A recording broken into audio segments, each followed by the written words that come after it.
Hey guys, welcome back to my channel. Happy New Year. I'm Myra from Low Carb Love, and today we're going to be talking about how to start keto. So a lot of you might be here because it's the new year. You are maybe embarking in a new way of eating, a new lifestyle. Some of you might know me from Instagram and my journey on losing over 135 pounds naturally through diet and exercise and the keto diet.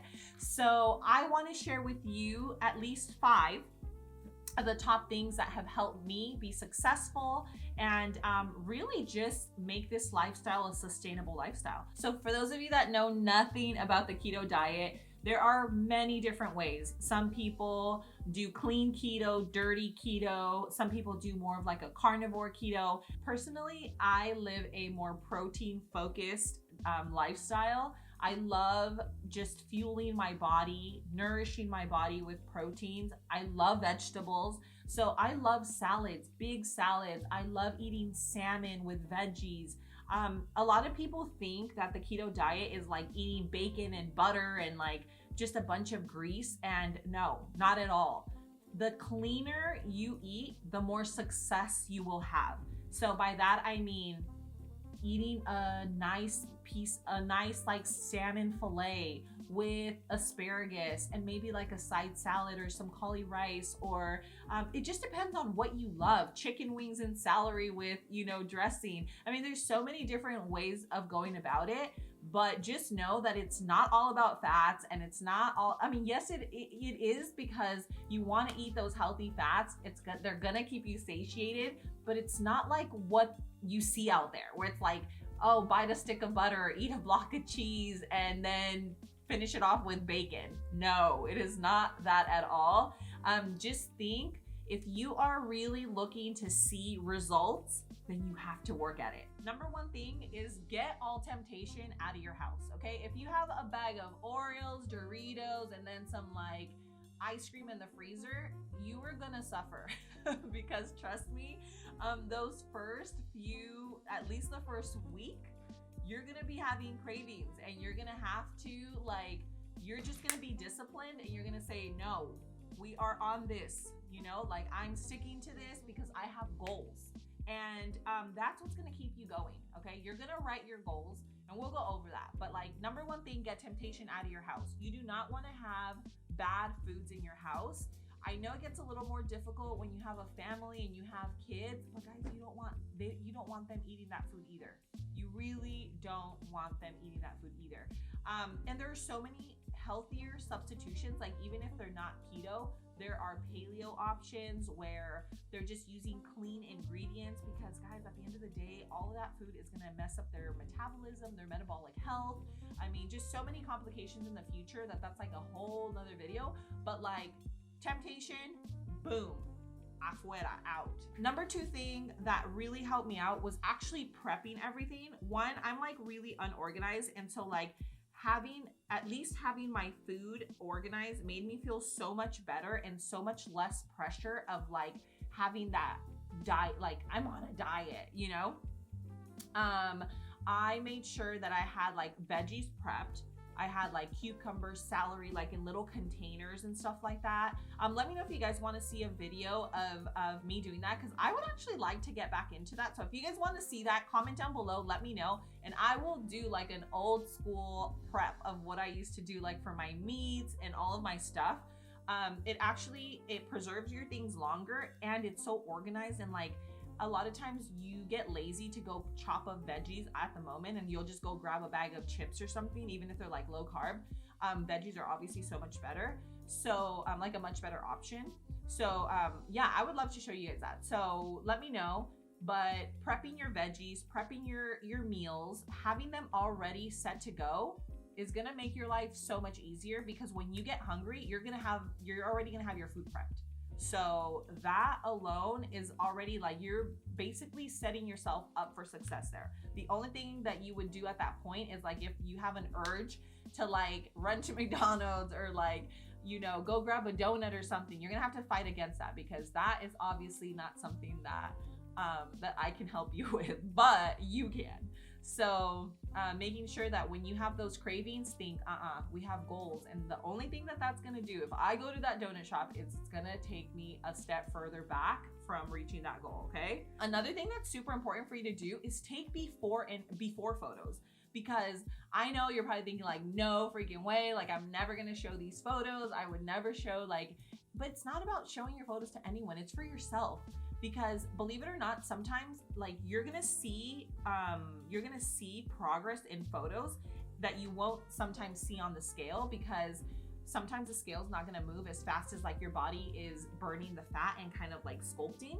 And so it's really, really great to have those before photos, and also measurements. So like measure your arms, your neck, your bust, your hips, legs, thighs, ankles, all the way down, and have them in a little notebook, you know? And so that way you also have your measurements. And I'm not saying become all obsessed, like hop on the scale every day and, you know, do everything like on a daily, but like even if you're doing it every week or bi-weekly, trust me, it helps. And not only that, but it gets so motivating, because you're like, I'm like so close. Okay, this week, boom, we're like super, you know, like I'm not gonna give into temptation or whatever the case is, you know?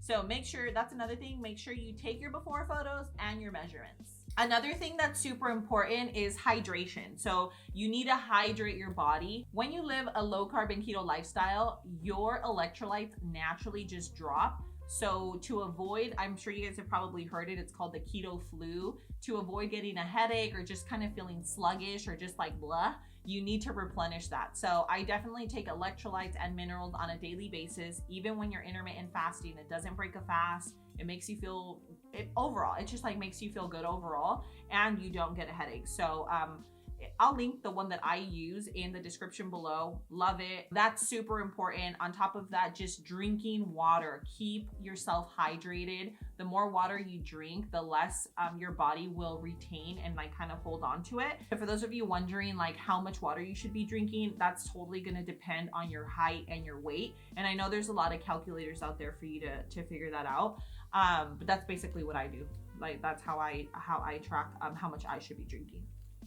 So hydration. And lastly, one of the things that has helped me the most has been eating a lot of protein. So a lot of people are afraid, like in the keto space, I always hear people talking about like, oh, protein's gonna kick you out of ketosis and like you shouldn't have that much protein. I have always eaten a lot of protein. I feel like it makes me feel better.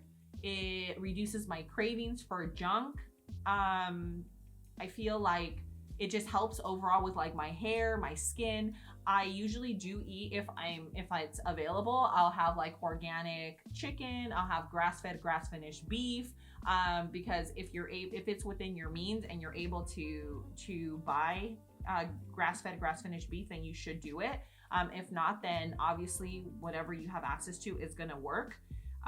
But protein is super important, guys. We need protein in our life, and it's not the same to get it from like a protein bar or a protein shake than to get it from actual salmon and chicken and meat, like real meat. So I would say that is another thing that has really, really helped me out. Other than that, I love big salads. I love vegetables. I love meats. I am a big saucy person. I love sauces.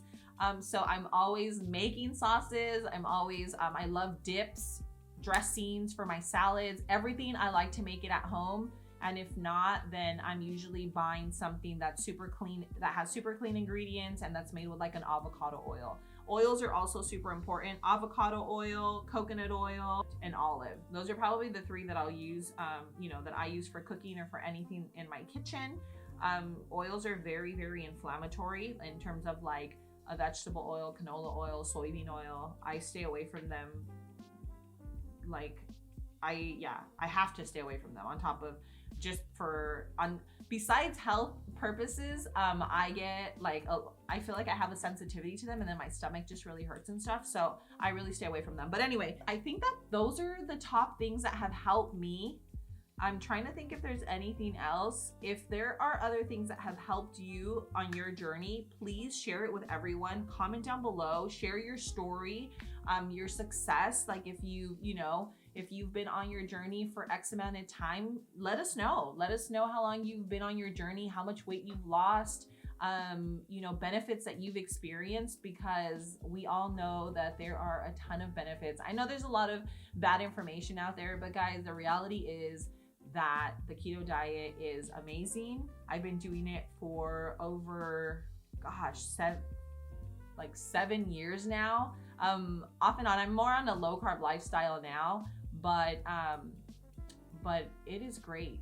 It's great and I love it, and I feel like I will probably forever live a low carb lifestyle. I hope you really enjoyed this video. Those are some of the things that have helped me, and I'm not gonna keep talking because then we'll just sit here forever with you. But let me know, comment down below. Do you have other questions? Give me some ideas of other things that you'd like to know, whether it be, you know, whatever it is, because I'm an open book. I'm here for you guys. I'm always here to help. But I hope you enjoyed it. I love you guys, and I will see you on my next video. Mwah.